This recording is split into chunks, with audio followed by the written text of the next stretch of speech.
be great. You'll be able to hear what we're saying. Welcome to those joining online to the ICLEI Multi-Level Action Pavilion here at COP26. We're very grateful to our hosts, the Scottish Government and ICLEI this afternoon.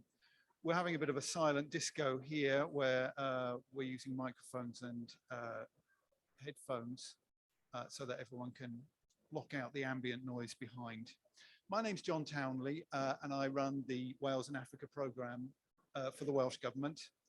We promote partnerships between Wales and countries in sub-Saharan Africa, and we provide relatively small amounts of money in global terms to increase the impact of those partnerships. The title for today is Beyond Carbon, the Many Benefits of Planting Trees. So trees are great. I think we can probably all agree at the start. They're fantastic at carbon capture and storage. Probably the only thing that is great at carbon capture and storage. But there's so much more than that. And I hope that we can delve in this afternoon into the benefits and many challenges that there are of planting trees. Got three interesting speakers from Uganda, Namibia, and Wales, operating in very, very different environments. We're going to hear from them, and we're going to see a couple of really short films, and then we'll be able to take questions. So first up, we're joined. Oh. Who's blocking the signal? Excellent.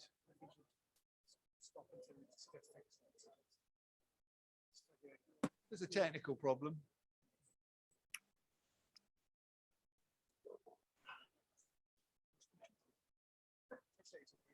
Okay, I'll carry on. First up, we're going to be joined.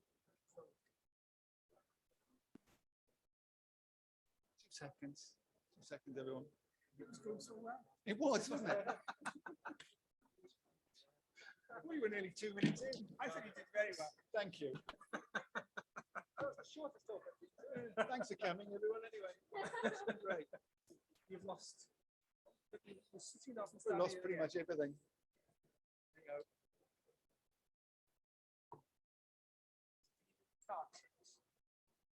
I think we may be looking to you to do that, Mr. Waters.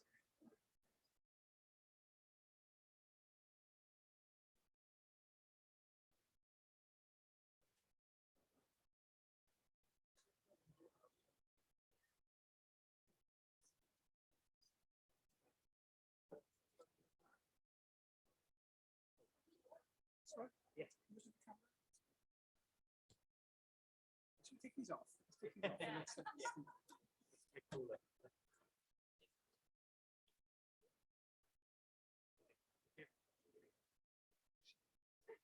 We're back. And we're back live. That's me, not Isaac Kalongo, who is joining us from Namibia, I trust. Isaac is, there he is. Hello, Isaac. Welcome to the meeting. Isaac's a forester and lecturer at the University of Namibia in the Department of Environmental Science on the Ugongo campus, which is in the north of Namibia. Wales has a really fantastic partnership with Namibia through Cardiff University and the University of Namibia. It's been going for 10 years now, and it's done a whole range of really fascinating and worthwhile things. Lots of health interventions, maths, helping students at UNAM improve their math skills so that they don't fall out of college, whole Python computer programming program, nursing.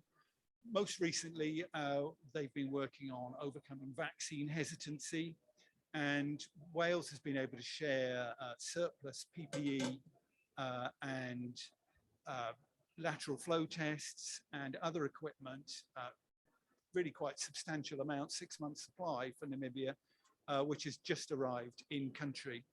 But today we're talking about the Ugongo reforestation project, and I'm going to hand over to Isaac seamlessly now, who's going to tell us all about that. Thank you, the moderator. As you have been introduced to me, my name is Isaac Kaholongo. I work at Ogongo campus, a campus of the University of Namibia. Before I say anything, I would like to give our appreciation. We are grateful to Welsh government in partner with Cardiff University in order to realize our dream of establishing Ogongo Indigenous Forest Park. We thank you for that sponsorship. Before we start, I would like to introduce you to the project. Please, the moderator, can you give us the video clip of this project at Ogongo campus in Namibia?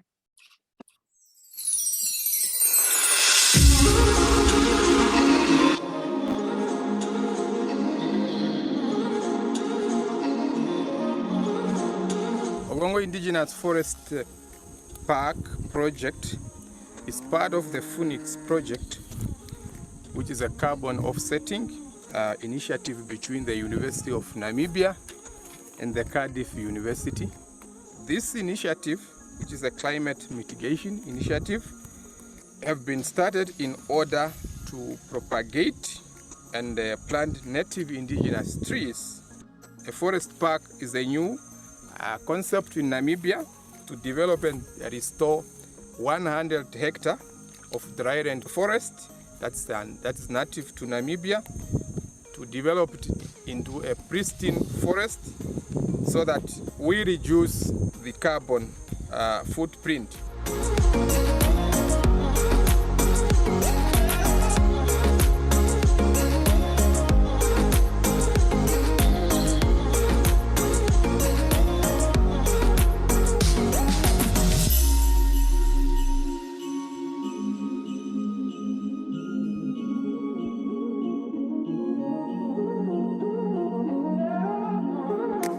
We thought this would be a best place to showcase the importance of trees and also to showcase how degraded woodlands can be restored.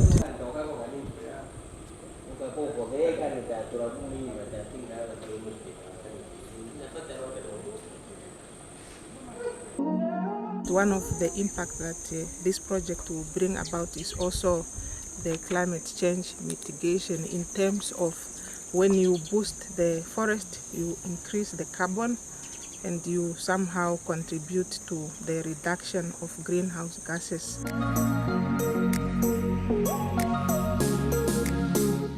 Our community members do not have a knowledge about forestry because they cutting the tree down, but they don't have the knowledge how to manage the forestry. We have also bought a processing facility which we want to use to process indigenous fruits from the local communities. So at the end of the day, we would like this area to look like an exemplary dryland forest that conserves biodiversity.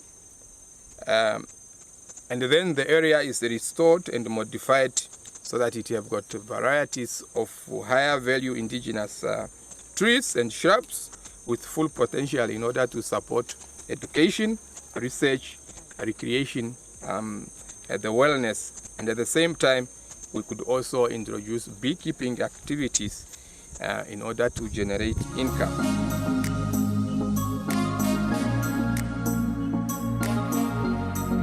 We would like to thank the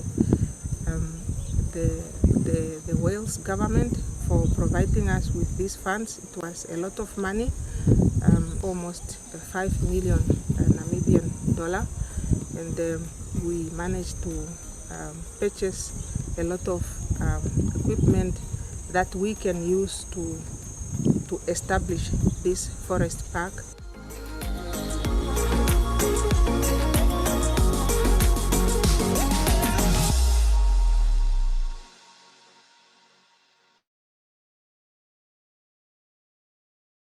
Okay, thank you very much. That is the video of what is this Indigenous Forest Park is all about in the nutshell. Maybe I would like also to stress that the purpose of planting tree is not only for carbon sequestration. In a country like Namibia, where population size is low, we are only about less than 3 million based on the last national census report. And being not so industrialized country, carbon sequestration normally comes naturally. But the most important things that we have to realize the importance of planting trees, as you have seen in the video, is to restore, revive, and save and conserve indigenous tree resources that has been affected by deforestation due to traditional land use practices like shifting cultivation, clearing lands for construction of our traditional houses, and so forth. And by doing so, majority of our people that are rural-based can sustainably benefit from the number of ecosystem services with trees and forest. The focus is to plant higher value indigenous trees, of course, based on the indigenous knowledge to generate income for our local communities. And in that way, we are also enhancing their resilience to climate change through diversifying income resources. And in that way, we are also increasing food sources that are derived from non-timber forest products.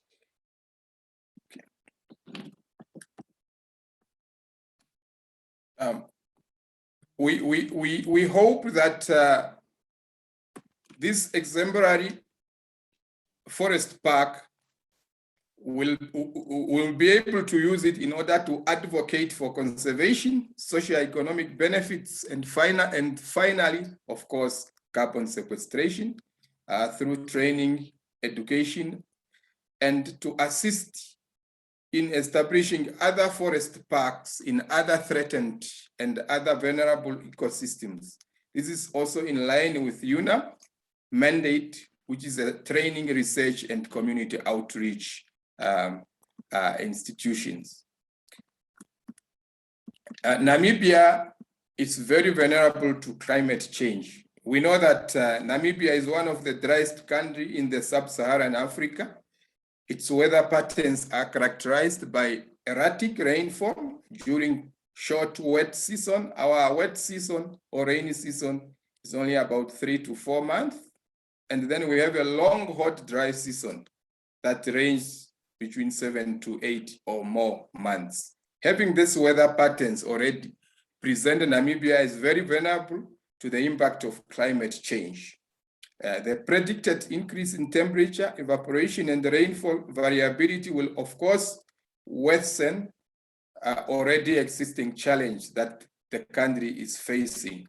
As for instance, majority of our population normally live in rural areas, and their subsistence mainly depend on natural resource-based production like crop farming, livestock, gathering of fruits and nuts. This production system are more sensitive to climate change, and therefore its impact will be so severe.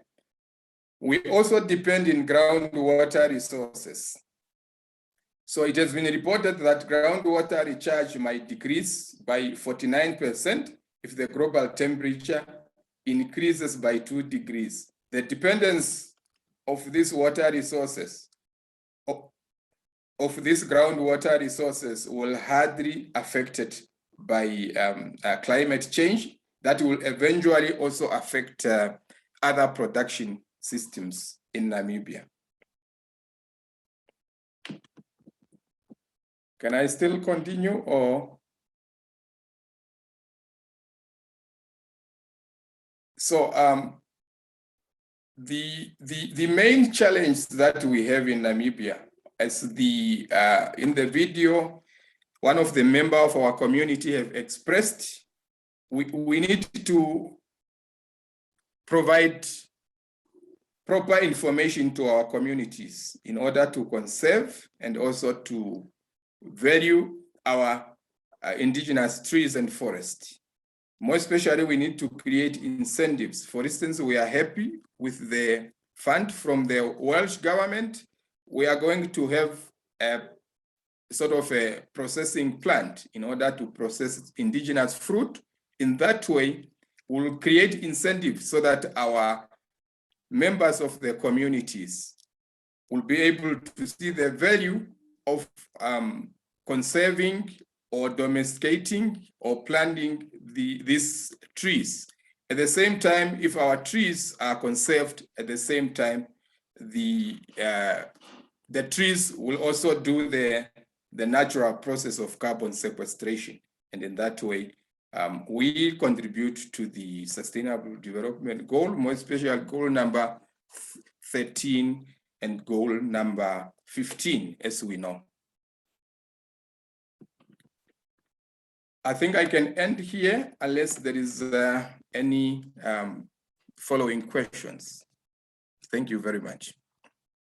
Thank you. Thank you very much, Isaac. We'll come back to questions after, so do please stay with us. Some fairly sobering statistics there from the front line of climate change in Namibia, where they've had a dreadful drought, I know, for a number of years. Let's hope the rains come and that you can get these trees planted. So next up, we have Jennifer Sambarzi. Jennifer is a real friend of Wales. This is her 5th visit to the UK, and she'll be back in Wales next week. We have a substantial partnership between South Wales, really, and the Mbali region in eastern Uganda. It's been going for about 15 or so years, and there are many NGOs involved at both ends. There's been work done on health, education, livelihoods. And we in the Welsh Government have been particularly interested in work around climate change. And actually at COP15 in Copenhagen, we launched this tree planting project, of which Jennifer is a part. And it was awarded a Lighthouse Award by Momentum for Change at COP17 in Durban. We have a plan to plant 25 million trees by 2025. And Jennifer is vice chair of one of the 4 implementing partners of the program. Jennifer, the floor is yours. You will need to take your headphones off.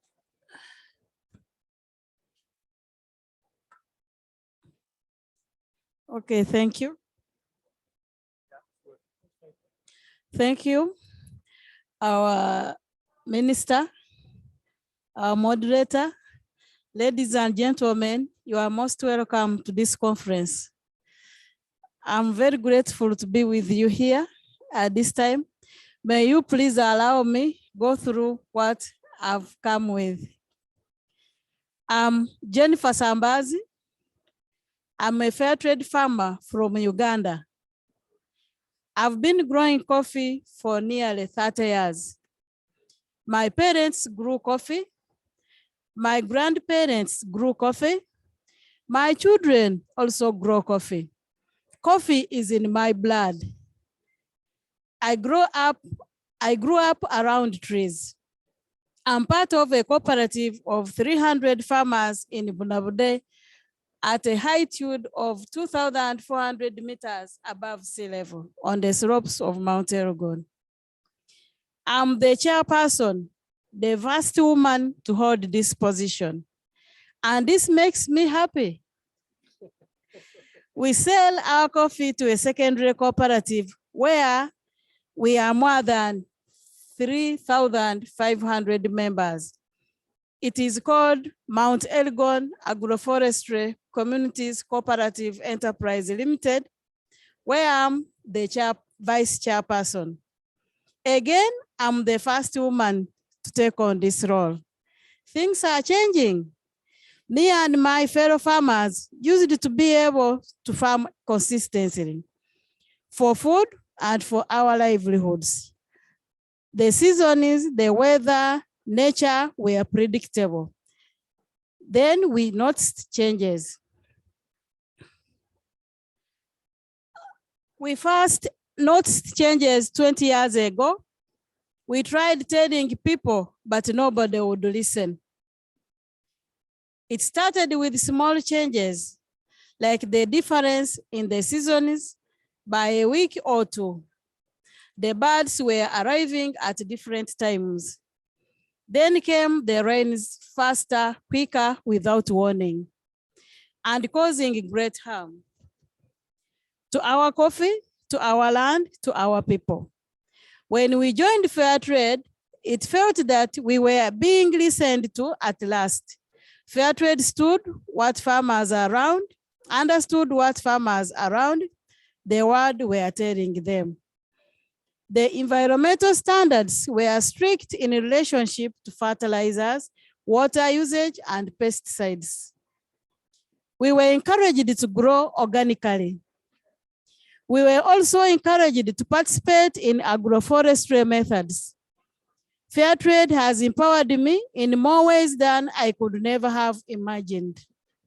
On COP26 day of our agenda, I'm happy to say that because of Fairtrade, I've not only benefited personally, but I'm able to empower other women to learn. I empower other women to learn how to plant trees, to learn how about climate change, and to learn about the power of Fairtrade. But despite the support and understanding by Fairtrade, climate change was gathering pace, and we were on the front line. The ongoing floods were causing landslides and devastation to nature. We were using trees more and more, going into the forest to collect trees for firewood and losing our soils. We were in crisis. 10 years ago, we started working with the Welsh government and other partners, and they recognized the issues and started funding tree planting programs. We appreciate for that, Minister. We are very grateful for the Mbale Trees Project. Why do we plant trees? Because they absorb carbon, but so do grasses and our oceans. But trees are special. Trees are for food, for canopy, for shelter. You will often find me sheltering under a tree from the hot midday sun after a busy morning working on my land. Trees and their roots restore and protect soil. They protect us against deadly landslides. Some leaves provide fodder and return to nature when they fall into the soil. Had we not had the problem from the trees when the hailstones landed last year, we would have lost all our coffee crop, but the trees saved us. Suddenly, one of the biggest impacts of climate change is the increase in pests. We have seen an increase in locusts. They can cause devastation to our crops. We have seen an increase in coffee berry borer, which affects berries. There is also coffee leaf rust, which affects leaves. It is hitting us hard. It is a devastating disease of coffee plants caused by fungus and hemiphaste mix.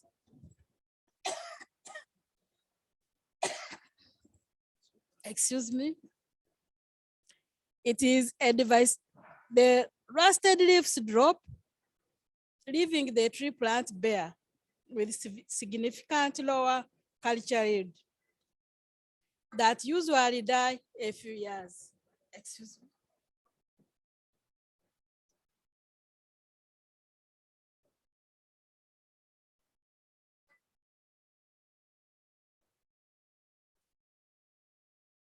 But there is some good news. For those trees that are healthy, the quality of our coffee has increased since the trees have been planted, and we get a better price for our coffee. This is good for the farmers and our cooperatives. When we get more money for our hard work, we are better prepared to respond to climate change. In 2019, the Fairtrade certifications were amended to include anti-deforestation measures. So you can be sure that when you buy Fairtrade, you are not contributing to deforestation. So if you are asking yourself today, what can I do to help against deforestation and climate change? The answer is buy only Fairtrade. Climate change is causing increasing environmental and human issues. There is a research to suggest that there is a link between climate change and the increase in pandemics. COVID-19 has had a devastating effect on our communities. The lockdowns have been hard, lives have been lost, livelihoods has been lost. Children are not going to school. Their futures are at risk.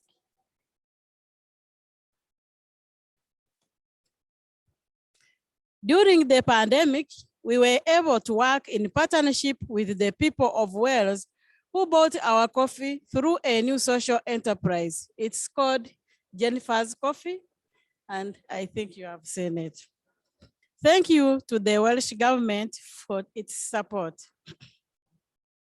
If you love coffee like me and you want to ensure that you don't cause deforestation, then I urge you to buy Jennifer's Coffee.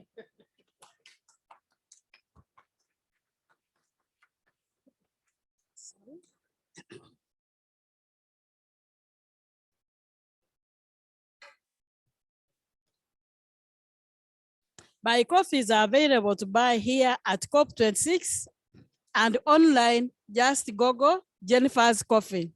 All right.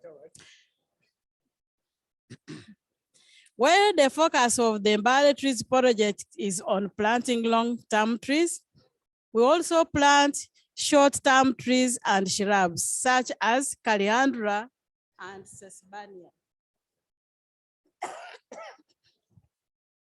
These can be harvested for firewood or fodder, allowing the long-term trees to establish and grow to provide environmental benefits and soil stability. Grevillea robusta is a fast-growing evergreen tree that is drought resistant. Grevillea has deep roots, meaning that it does not compete for water, nutrients, or sunlight with surrounding crops. We can also make furniture and fencing for its timber. The Meosposis emine or umbrella tree is another fast-growing tree that can live for up to 200 years. It is these leaves that we use to fodder for animals such as cows, and these trees provide excellent shade for coffee trees. Fruit trees such as avocado and jackfruit are fast-growing and provide fruit and nutrition. They can also provide income if we sell them at market.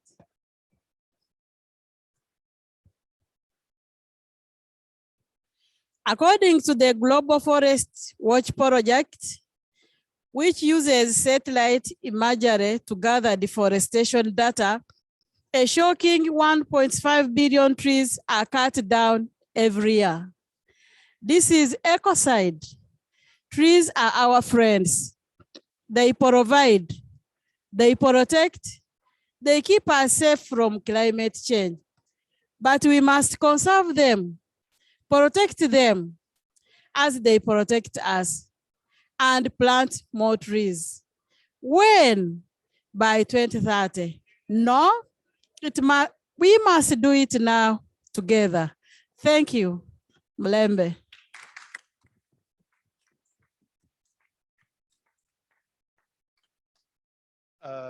Thank you so much, Jennifer. That was pretty terrific. I feel compelled to say that other brands of Fairtrade coffee are available, but he's the best one. So we have a very short film now from Uganda, which is going to appear magically. I have every confidence it's going to appear on the screen in a sec now. It's from this soil that I make my living, feed my family, educate my children. Yet it's stripping away from us. I've been growing coffee on this mountain for almost 30 years. And today I lead a cooperative of over 3,000 farmers scattered across its slopes. I'm Jennifer Sambarzi, farmer, leader, fighter. What are we fighting against? Climate change. Coffee production across the world is under threat as changing weather patterns cause damage and disease. Around 10 years ago, with the help of the people of Wales and its government, we started planting different trees among our coffee plants using a method that's known today as agroforestry. As farmers, we play a part in our community's efforts to restore our soils and protect our lives and livelihoods. From the changing weather that causes ferocious mudslides to tear through our land more and more often. People lose their homes, their livelihoods, and loved ones. Coffee is precious to us. It sustains us. A sensitive plant, these trees provide protection, shading the coffee from hailstones and too much sunshine. Enriching the soil, the trees help to improve the quantity and quality of the specialty coffee we produce by hand. As a fair trade cooperative, we are paid fairly to grow our coffee organically alongside these magnificent trees to meet standards that consider what's best for people and the planet. By working together to reforest this land, we are securing a brighter future for the next generation, locally and globally. We fight for them, but we cannot do this alone.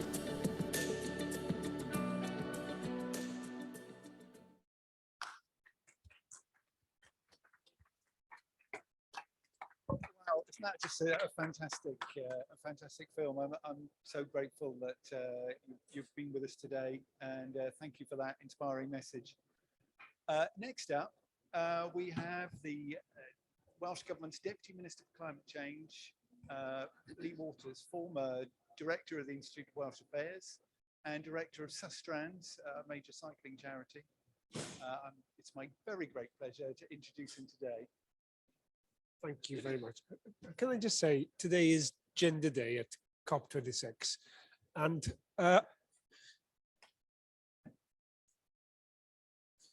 it's a great pleasure to share a platform with you, Jennifer. In your own words, farmer, leader, fighter. I think you are inspirational. You really are. I don't use that word lightly. That was an extraordinary presentation on video, and the work that you are doing and the progress you have made is an example to us all. And I'm deeply grateful for what you're doing and for making the effort to come here today. And I'm glad, working with Sides of Wales, we're able to get you here today, and the leadership you have shown in your community to be here and build a consensus really is a tribute to you and to your community. And I really take my hat off to you. I've been inspired by the work that we've been able to do through our Wales in Africa with Africa project. When I became one of the ministers in the climate change department, I was determined that as well as helping countries in Africa, we learn from countries in Africa. I find it a slightly uncomfortable and deeply colonial mindset that we offer support to Africa, but don't then draw on their wisdom. And one of the messages in the project that you were part of, Jennifer, as John said, is that trees are wonderful things. And as you said, they provide shelter, they provide food, they help against flooding, they have multiple benefits. And we are sponsoring people in your community in Namibia and in Lesotho to spread that message, and we don't learn that message ourselves. We don't say that to people in Wales, and I thought that was profoundly wrong and uncomfortable, as well as foolish, because we have to protect our own communities too, and trees clearly have a massive role to play. We have a target that's based on UK Climate Change Committee projections, which show that we need to plant 5,000 hectares of trees a year in Wales. Last year, I think we managed to plant 240 hectares. So we need to increase by 15-fold in Wales the amount of trees that we plant. And that's an imperative. We have to do it if we're going to reach net zero. But also learning from your example, how can we, in doing that, provide jobs in the local community, provide public goods in the local community, and use it to educate people about the value of trees and the contribution trees make to tackling climate change. And I think that is something directly I have drawn inspiration from the work that you and your community are doing, and we are now applying to Wales. So we have set out a programme of reform to rapidly increase our tree planting, and we have a moral and a practical obligation to do that. And it's not easy, and it causes some discomfort, and there are real issues that we need to work through with rural communities in Wales and farmers for them to see this is not a threat, but this is something that can enhance them. And I hope to use your example and your words to do that. I think I'm very proud of the work that we're doing with you. I'm very proud of the work we're doing with Isaac and the presentation he made earlier. I think the Wales in Africa project is superb. And I'd just like to pay tribute to John Townley as well, who has been leading this project as an official of the Welsh Government for many years. And those who've worked with him as partners know his commitment and the great work that he has done. And it's not often we say thank you to civil servants, but thank you, John. You've done terrific work. And I think we should be, I think, highlighting this to other countries as an example of what we can all do. When a child is born in Wales, we plant a tree in Wales, we plant a tree in Africa. It's a practical thing every country must be doing and learning from this example. So I really am genuinely moved by sharing this platform with you, Jennifer, and the fantastic work that you've been doing, and I hope that we can continue doing it together.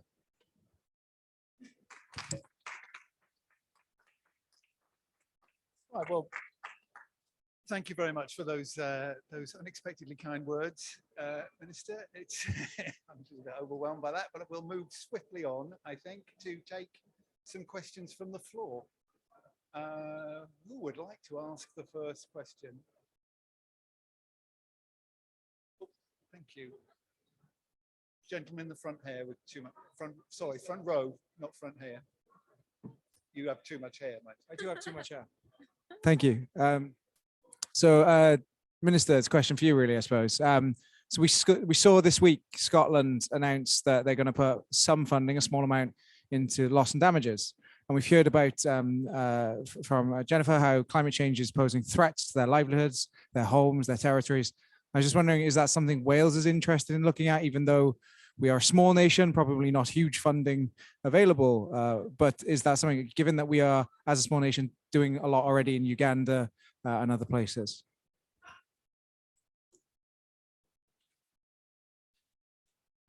Well, I think we already have provided practical help and some funding.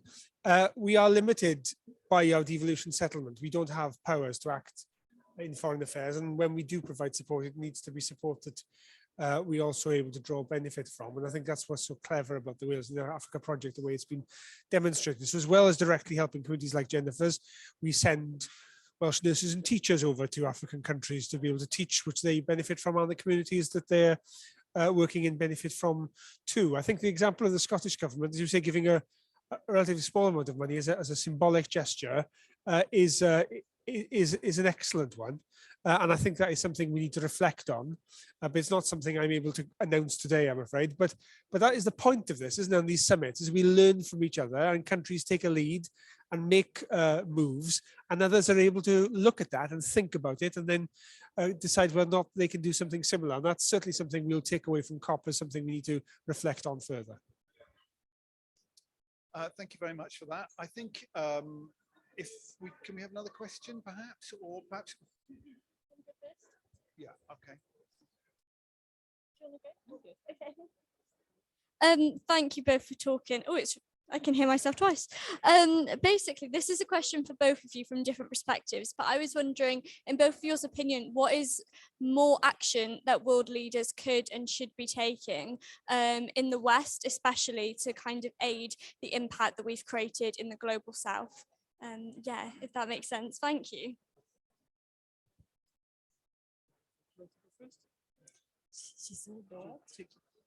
What action can world leaders take to increase the impact of the West in the South? Okay, thank you. The actions leaders can take is that let's set policies as far as climate change is concerned. And if policies are being set by government, they should be implemented. We must act so that maybe we can succeed from the changing of weather patterns.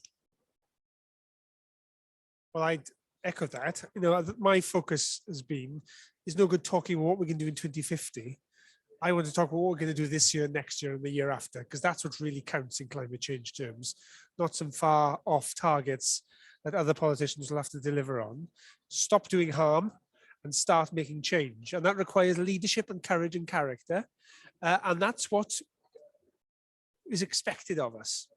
And I think we as a Welsh government have set a plan for the next 5 years, very clear practical steps of what we're going to do to get us on the pathway to 2050 and put us on the trajectory to deliver net zero by 2050. And we need to go beyond that in parallel to prepare for the 5 years after that. So it's concrete actions of doing things now that matters. And that's, if every leader who leaves COP26 does that, then I think we can have some hope. Isaac, are you still with us? Yes, I'm still with you. Yes, maybe just to add on my colleague have said, yes, like in Namibia, we have, I think, effective legal framework to deal with the effect of climate change mitigation and adaptation. What is required, of course, I agree, is to do some more action. Action need to be put in place. We need to implement those policies, those laws and acts. If we put them into practice, then we need to be able to come up with some actions that will really address the issue on the ground. Thank you very much. We've heard from each of the three speakers about their desire to see more trees planted, to scale up tree planting. Yesterday, we met with the Deputy Minister for the Environment from the Democratic Republic of Congo, who has a plan, is in the middle of a plan to plant 1 billion trees by the end of 2023. And there are other extraordinarily ambitious plans out there. And indeed, the Welsh plan, as the Minister has said, you know, is 15-fold increase in tree planting. It's a big step up. I'm wondering, how do each of the panelists in their very different environments think we can scale up what we're doing? There's some great work going on, that's a given, but how do we scale up to actually meet the targets that we know are there?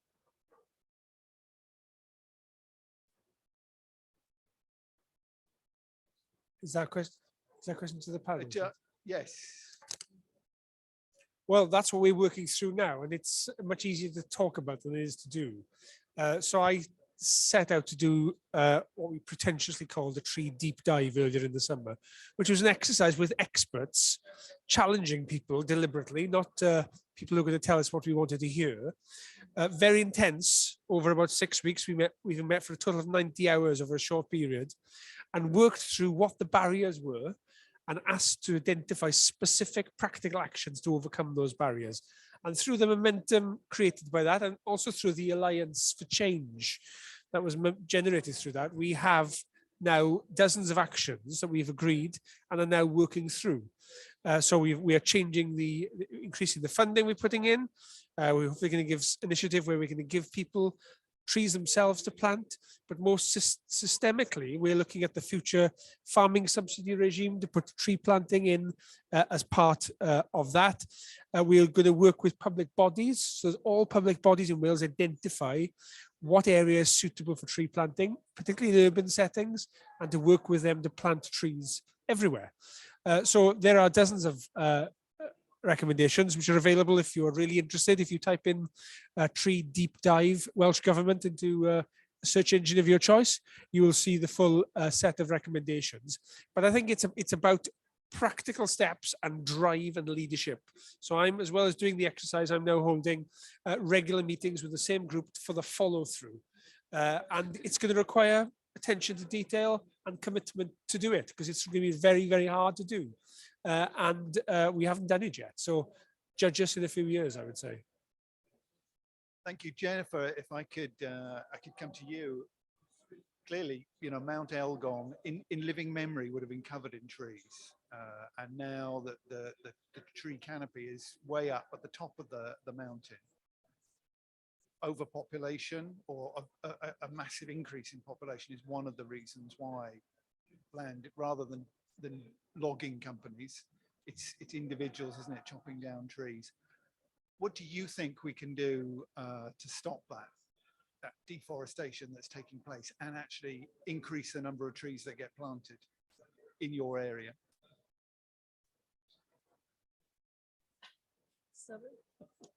Thank you. Thank you, John. In my area, as you have already said, the place is of high population. And this time, we need to make sure that every household plants trees. In a year, they have to plant like 50 trees. Through the women group, it's called Elgon Mothers Concern. It's concerned in various activities whereby the environmental protection is also among the activities. Though there is a policy in the community that if you produce a child, you plant a tree, we have accepted by each member that we have to plant 50 trees and above every year so that we make sure we don't do deforestation. Thank you very much, Jennifer. And if I could come to you, please, Isaac, and I will come to you, madam, in a moment. In Namibia, I always find it extraordinarily frustrating when people talk about Africa as if it was just one place and everything was the same. The situation in Namibia couldn't be more different to the wet and verdant slopes of Mount Elgon in Uganda. What can we do? What can you do? Let's be fair. What can you do in Namibia to increase rapidly the number of trees on the ground beyond the Agongo reforestation project? Thank you very much. Yes, in Namibia, the main challenge is the dry climate that we have. But still, although we receive relatively very little rain to support tree growing, we still have some trees that can withstand drought. And more especially if you go to our rural communities, people still have trees within their houses, within their fields. So if we can promote tree planting, for instance, if we can tap in from the indigenous knowledge, because communities know exactly which trees do well in their communities and which one are more beneficial to them. If we can take on that drive, so we plant trees that are beneficial to the people who understand the importance of those trees as they will get other benefits, not only in terms of planting trees. I think we can make a difference. A good example in Namibia will have trees like Marura. You can find more than 20 trees in a particular crop field. That means a farmer has preserved some of those trees, and most of those trees were not planted, but they grow naturally, but then the farmers normally preserve and take care of those trees because they know the benefits that they can get from the marula tree. If we take and upscale that drive, I'm sure we'll be able to significantly plant more trees in our communities. Thank you very much indeed. I know we've got a couple of questions from the floor. If I could come to you first, if you wouldn't mind, Minister. Go right, please. Thank you very much. Marianne Overton from the Local Government Association, but my question is actually more from my own point of view. Is it the right idea to always plant trees 1.2 meters apart with large plastic guards? Perhaps we could think more about rewilding, and I recognize that that's going to depend a lot, as we said, the right trees in the right place, but have we thought enough that there are other solutions? It would mean that we were creating whole communities rather than just forestry. So it would be a different kind of natural area that would be created. Thank you. Is that for me? Yes. So first of all, I would say I think rewilding has become an unhelpful term. I was just saying, I think rewilding has become an unhelpful term. And I think we've lost a lot of people through the use of the term. And I think we need to think very carefully about, as we make the transition to net zero and do the things the science tells us we absolutely must do, how we communicate that and how we try and bring people with us and how we understand people's perceptions about what it means for them and their ways of life. And we're dealing with that now through tree planting and as I mentioned earlier, companies buying up from outside of an area, buying up land for carbon offset, which is taking farmland away from communities who've done it for generations. It's a really difficult issue. Now, in terms of the plastic tree guard point, there's an excellent project in Wales called Stump Up for Trees, which I mentioned, I think, earlier. And what they've done is they don't want to use plastic tree guards. So they have calculated that typically around 30% of the trees are lost to grazing animals. And rather than putting up fences and tree guards, because they were planting on common land, and that was very difficult to do, they've simply planted 35% more trees in anticipation those will be lost to nature. And in that way, they're not using the single-use plastic waste. They're not creating hostility in the community by fencing off large areas of land. And they're doing it in a very pragmatic way. And I think that's fascinating because it is a farmer-led project. So I don't think there's a simple answer to any of this. I think what we do need to do is trial different ways with communities. I was struck yesterday at a meeting where the UK government held on adaptation by an example from Colombia, where in Colombia they are working with farmers. The point they made from their research is the farmers don't understand climate science. Those that do understand it don't know what to do about it. And those that do know what to do about it don't have the tools to do anything about it.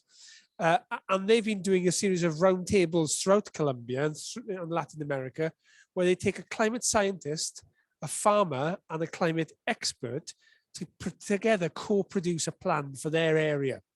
And I think that kind of co-production with communities is essential for getting the buy-in and also understanding through the local knowledge, just as Jennifer's been telling us about what works in her communities to bring local people on and your group of mothers and planting a tree when the child is born. That's all about binding people in the sort of change that is needed.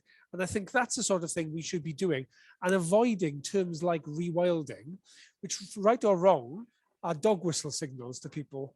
And what I find fascinating about this whole area as well is the use of language. So people will say things and they will mean to use a word in a particular way, but somebody else will hear the same word and draw a completely different conclusion from the word.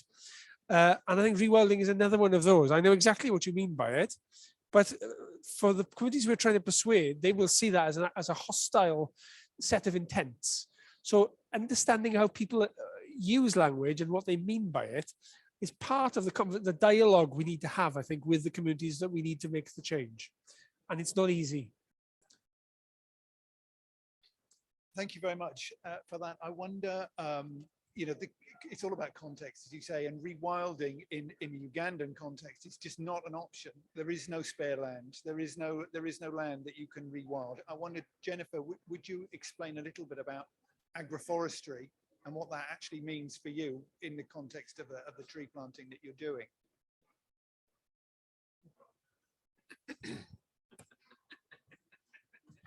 Sorry. Agroforestry means we are planting trees in our coffee farms, because with some farmers, they have little land. So if they plant those trees in our coffee farms, they have to help to protect their coffee, and the farmer will have to see to it that he caters for this tree up until it grows. Right. Yes. Yeah. It's pretty much the exact opposite of rewilding, I would say. Yes. Agroforestry, you know, it's actually putting trees into a farmed environment Yeah. rather than restoring land that was there before. And we are also even encouraging people. We encourage farmers because there is much poverty. People are interested in deforestation to get money to cater for their families.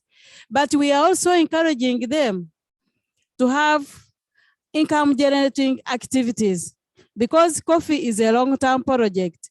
So they have small projects which they can get items, buy and use other than cutting trees down. Thank you very much. Kevin, could you pass the microphone, you think? I think we've got time for one. Oh, here we go again. We've got time for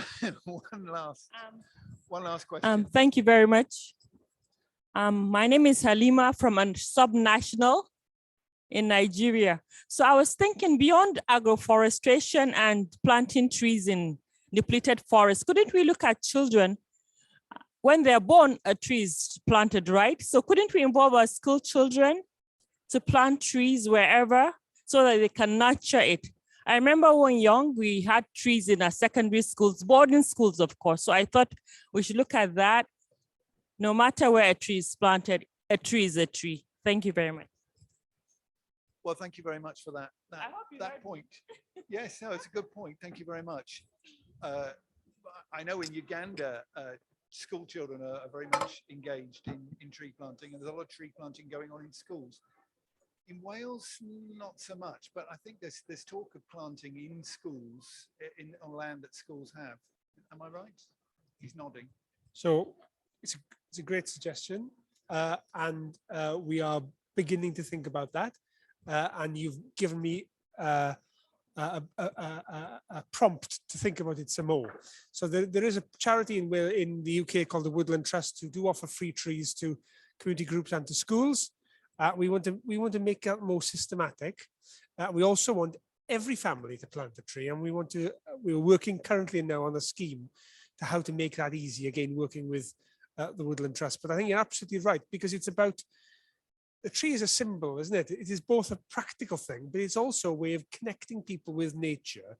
And I certainly saw it during the lockdown, where, like lots of people, I spent more time in my garden and took great interest in the growth and the change, and found it incredibly mindful and good for my own mental well-being. And suddenly has opened my own personal eyes to the changes around me. Like Jennifer's description in her speech about how climate change gradually happened and how the seasons changed. It's part of a way, I think, of getting people to understand the change to the natural environment our actions are making. So it has both practical and symbolic value. And I think that's, thank you for suggesting that. Thank you very much. Izaki, are you involving school children in Namibia in tree planting? Yes, moderator.